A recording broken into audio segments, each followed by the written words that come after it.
Bisita tayo ngayon from Angono. Si pangalan mo, sir? Sir Lester. Ayan.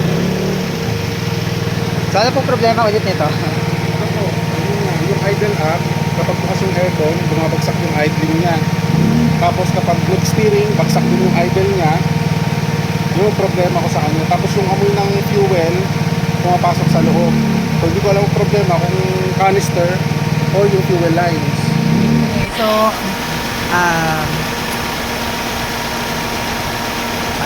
so eto, nakita namin na yung vacuum advancer niya, wala na, hindi na siya gumagana.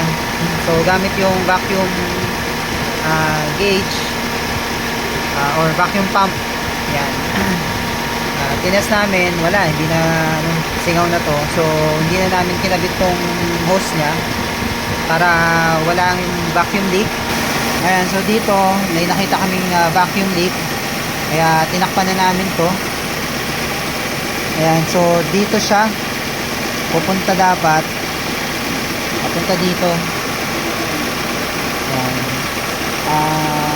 Ang alam ko parang sa idle up to, pero ang idle up niya nandito na, dito kumuha. Ayan, kaya naka-condemn na, kinondemn na natin para walang vacuum leak. Vacuum leak. Tapos yung idle niya, sinet na natin sa 950 pag may aircon. So okay na to. So hindi na siya manginate katulad ng una. So pina na yung takbo.